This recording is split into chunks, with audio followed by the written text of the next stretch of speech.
দূর দূর, হঠাৎ করে কেন যে এত চুল ঝরছে বুঝতেই পারছি না। কতদিন হয়ে গেল চুল ওঠা আর থামছেই না। না, এমন হতে থাকলে তো মাথায় টাক পড়ে যাবে। না না না, আজ রাজবৈদ্যের কাছে পরামর্শ নিতে হবে। কি ব্যাপার মহারাজ, আজ আপনাকে এমন চিন্তিত দেখাচ্ছে কেন? জীবনে বড় দুঃখ গোপাল, মন মেজাজ একদম ভালো নেই। সে কি, কি হয়েছে মহারাজ? গোপাল থাকতে দুঃখ কিসের? আর বলো না, মাথার চুলগুলো আজকাল ঝড়ে পড়া পাতার মতো পটপট করে ঝরে যাচ্ছে। আমি তো জানি কেন এমন হচ্ছে, কিন্তু এখনই মুখ খুললে চলবে না। আর একটু বেশি বিপদ বাড়লে তখন মাঠে নামবো। তাই বলুন।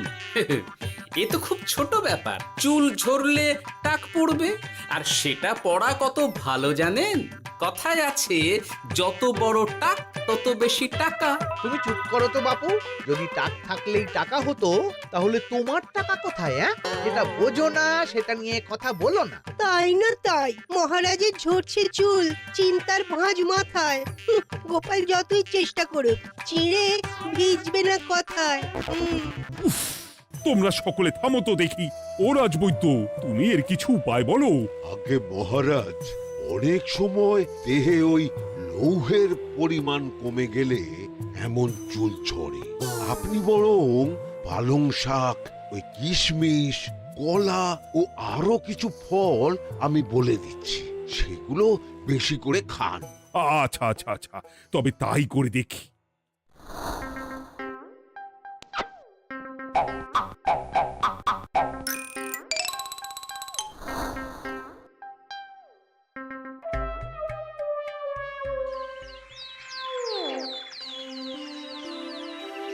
ও রাজবৈদ্য, তোমার কথা মতো শাক পাতা ফলমূল সবই তো খেলাম, চুল ঝরা বন্ধ তো হলোই না।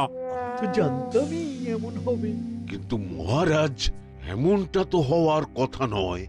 কিন্তু হচ্ছে তো। আরে আমার সাধের চুল, কোথায় চলে গেলি সব?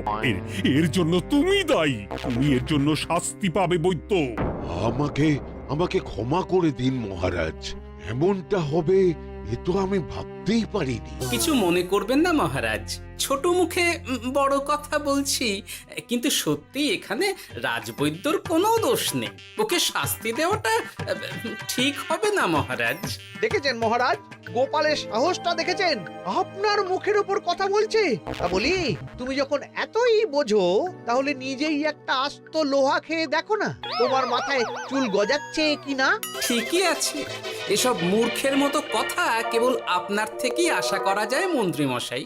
মহারাজ, আপনি বিচক্ষণ মানুষ, আমার শুধু অনুরোধ, আরেকবার ভেবে দেখবেন।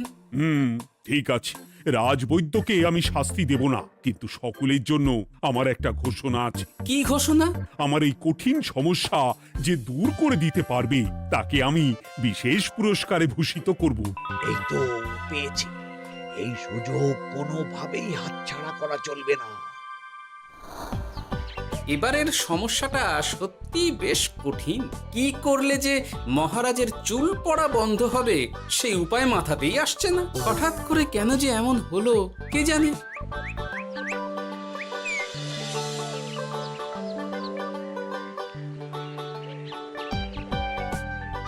ও মা, তুমি এসে গেছো? একটু বসো, আমি তেলটা মেখেই হাত ধুয়ে খাবারটা বাড়ছি। হ্যাঁ, সে ঠিক আছে, কিন্তু তুমি কিসের তেল মাখছো এটা? কি আবার মাথার চুলের তেল? এখানেও চুল, ওদিকে মহারাজেরও চুল ঝরে পড়া নিয়ে আমরা সবাই হিমশিম খাচ্ছি গিন্নি। আরে মহারাজের অত সুন্দর কালো চুলগুলো ঝরে যাচ্ছে, এ তো ভারী দুঃখের কথা। সে আর বলতে। ওই জন্যই তো আমি বাবা মাথায় এই জড়িবুটি তেল মাখি। এতে চুলের গোড়া শক্ত করে, চুলকে ভালো রাখে, নতুন চুল গজায় সব। হ্যাঁ, কি কি বললে? নতুন চুলও গজায়? সত্যি? হ্যাঁ, বাহ, তাহলে আর চিন্তা কি? আমাকে এই তেলটা একটু দিতে পারবে গিন্নি? মহারাজকে দিয়ে আসি। উনি বলেছেন যে ওনার সমস্যা দূর করতে পারবে তাকে উনি পুরস্কার দেবেন। উমা, এই তাই নাকি? এই তো দারুণ ব্যাপার গো। নাও নাও নাও, তেলখানা নিয়ে মহারাজকে কাল দিয়ে এসো তাহলে। আর জানিয়ে দিও, দিনে 2 বার কিন্তু তেল মাখতেই হবে। হ্যাঁ, আচ্ছা, ঠিক আছে।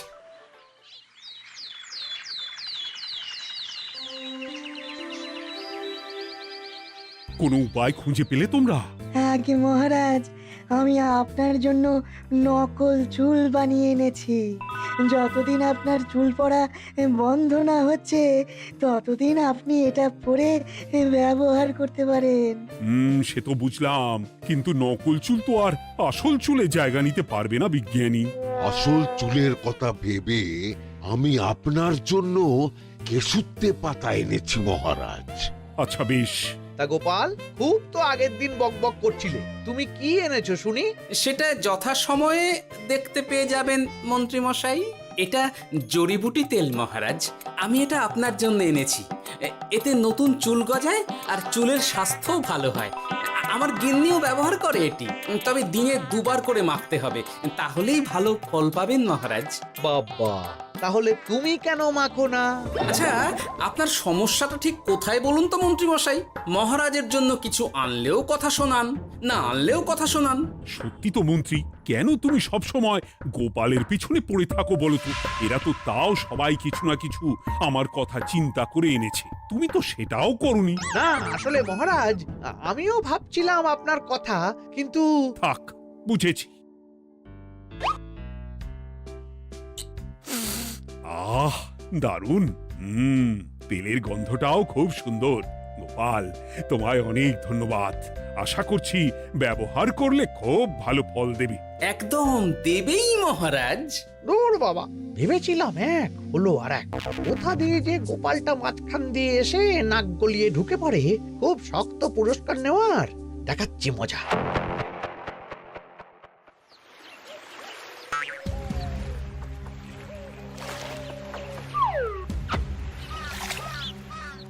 এবারে গোপালের তেল দিয়েই সব কিছু তোলপাড় করব।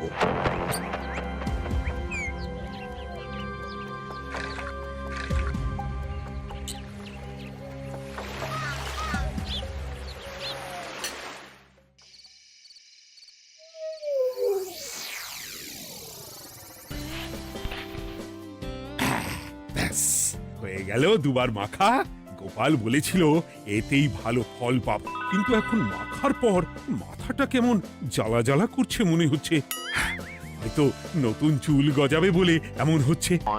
কাল সকালে বোঝা যাবে। এতক্ষণে বোধহয় ছোট ছোট চুল গজিয়েই গেছে।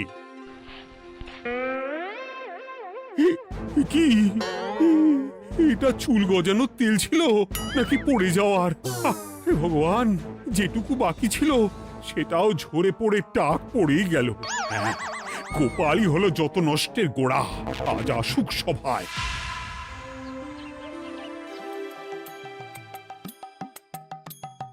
এই যে এখন এলেন উনি। ও কি মহারাজ, আপনি এমন কাপড় মাথায় জড়িয়ে বসে আছেন কেন? তুমি আর এমন প্রশ্ন জিজ্ঞাসা করো না গোপাল, তোমার দয়াতেই মহারাজের এমন অবস্থা। মানেটা আমি তোমায় দেখাচ্ছি, দাঁড়াও। এই যে গোপালের দেওয়া তেল মেখেই আমার এমন হয়েছে, আর তার জন্য আমি তোমাকে কোনোদিনও ক্ষমা করব না গোপাল। বিশ্বাস করুন মহারাজ, আমার গিন্নিও মাখে এই তেল, কিন্তু এমন কিছু তো এখনো পর্যন্ত ঘটেনি। আমি আর কিচ্ছু শুনতে চাই না। আমার মাথা ভর্তি চুল আমি ফেরত চাই। যতদিন না আমার মাথার সব চুল ফিরে আসছে ততদিন আমি তোমার মুখও দেখতে চাই না। মহারাজ, আপনার কোনো চিন্তা নেই, আমি তো আছি।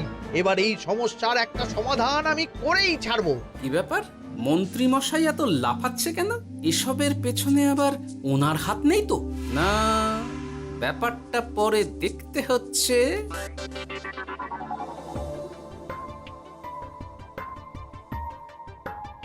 আমি বলি কি মহারাজ, এই সময়টা বরং আপনি নকল চুলটা মানে মানে পরচুলা ব্যবহার করুন। হ্যাঁ, অগত্যা কিছু তো একটা গন্ডগোল আছেই।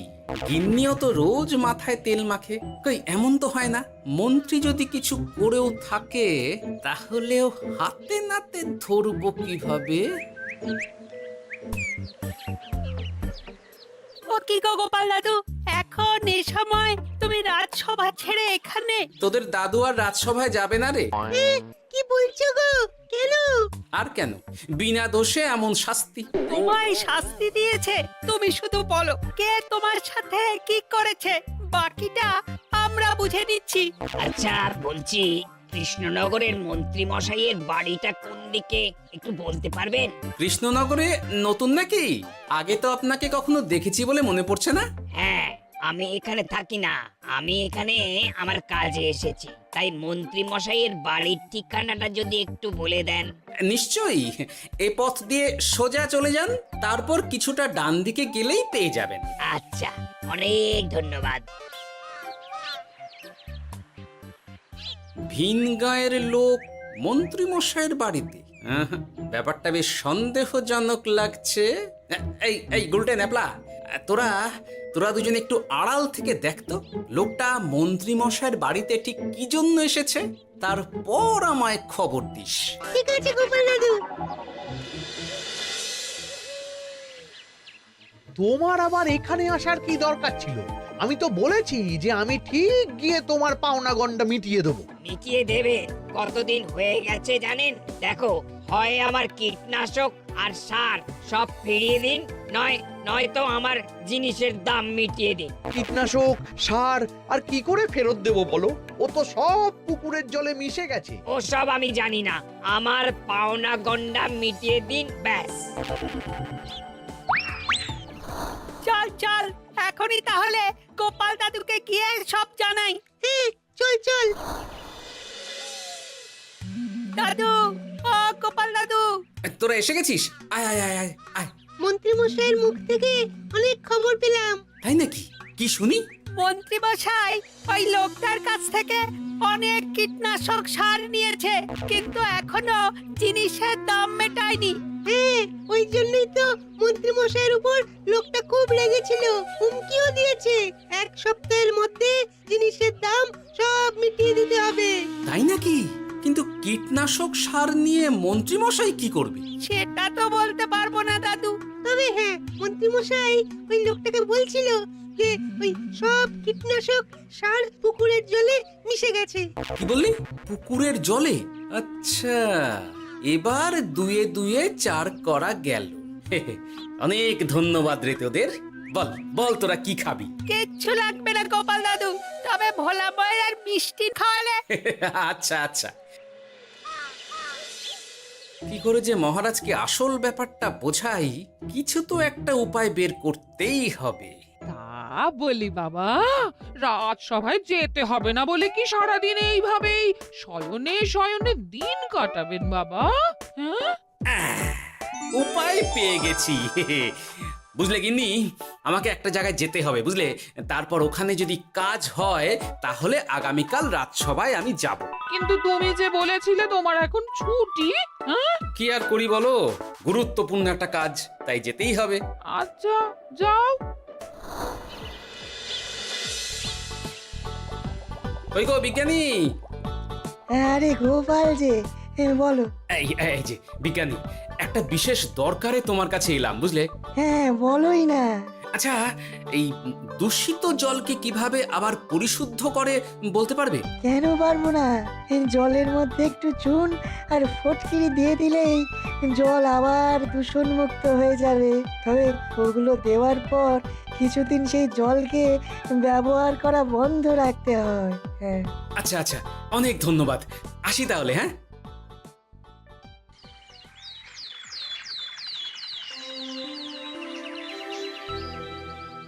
ছায়া পড়েছে, ছায়া পড়েছে, আমি বেশ বুঝতে পারছি তার ছায়া পড়েছে এখানে। কার ছায়া পড়েছে? আজকাল তোর মাথা থেকে অনেক চুল ঝরে পড়ছে, তাই না? আগে হ্যাঁ সাধু বাবা, আপনি একদম ঠিক কথা বলেছেন। ও বাবা, এই আবার কোথা থেকে উদয় হলো? আরে আমি একা গিয়ে সেই স্নানের পুকুর পরিদর্শন করতে চাই। যথা আজ্ঞা বাবা।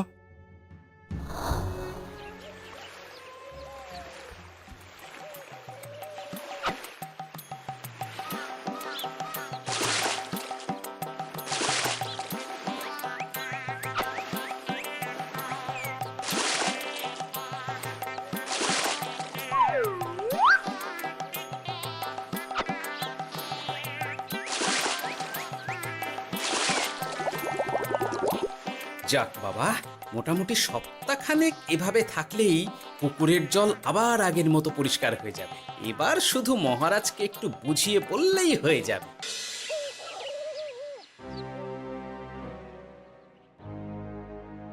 কি বুঝলেন সাধু বাবা? আমার অনুমানটাই ঠিক ছিল। পুকুরের জলে কালো ছায়া পড়েছে, কুদৃষ্টি পড়েছে, তাই এমন হচ্ছে। সে কি? কি কালো ছায়া? যত সব বাজে কথা। জল দূষণ করলাম আমি, আর দোষ পড়ছে কালো ছায়ার উপর। তাহলে এখন কি হবে? চিন্তার কোনো কারণ নেই। আমি মন্ত্রপুত ভস্য ছড়িয়ে দিয়েছি। 1 সপ্তাহ ওই পুকুরের জল স্পর্শ তো দূর, পুকুরের কাছেও যাওয়া নিষেধ। তাহলে এখন মোহরের কি হবে? যথা আজ্ঞা সাধু বাবা। ও কি, তাহলে মহারাজ এতদিন স্নান করবেন কোথায়? সে কথা কাউকে চিন্তা করতে হবে না। মহারাজের ওপরে কালো ছায়া পড়া জল পড়েছে, তাই আগে সেটা শোধন করতে হবে। আমাকে তাহলে কি করতে হবে সাধু বাবা? আমার শিষ্য গোপাল আমাকে আগেই এই বিষয় জানিয়েছিল। আমি তার হাত দিয়েই তোর স্নানের জল পাঠিয়ে দেব। তাই আগামী 1 সপ্তাহ সেই জল দিয়েই তোকে স্নান করতে হবে। কি গোপাল? দেখছো তো মন্ত্রী, গোপাল আমাকে কত ভালোবাসে। আমি ওকে কত কথা শোনালাম, কিন্তু না না না না, কাল থেকেই আমি আবার গোপালকে রাজসভায় ডেকে আনবো। আমি আসছি, আমার কাজ হয়ে গেছে। আর হ্যাঁ, তোর স্নানের পুকুরের চারিদিকে প্রহরীর বন্দোবস্ত কর। কাক পক্ষীও যেন ওখানে প্রবেশ করতে না পারে। আচ্ছা বাবা, আচ্ছা।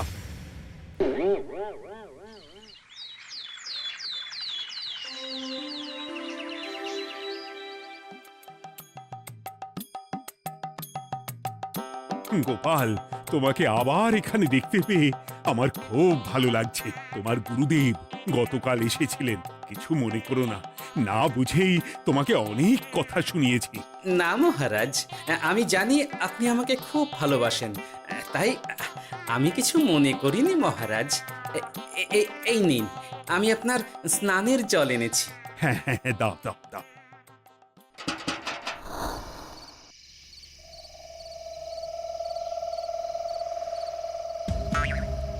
ও বাবা, পুকুরের কাছে যে গিয়ে দেখবো সে উপায় নেই। চারপাশে প্রহরীতে ভর্তি। তাহলে কি সত্যি সত্যি কালো ছায়া পড়েছে? ভালোই হলো, পাওনাদারকে বলে দেবো কীটনাশকটা জালি ছিল। হি হি।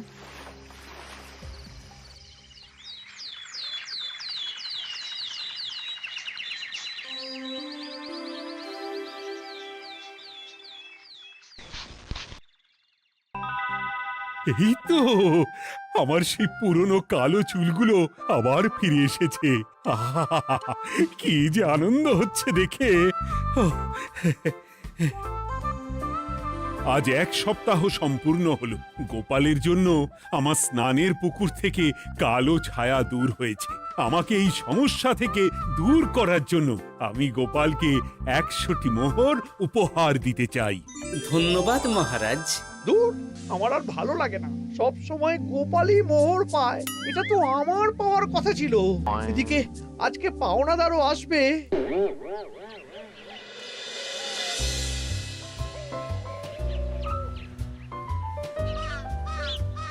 গোপাল দাদু, ওই লোকটা এসে গেছে। আচ্ছা, আসছি। এটা তো মন্ত্রীর বাড়ির দিকে রাস্তা।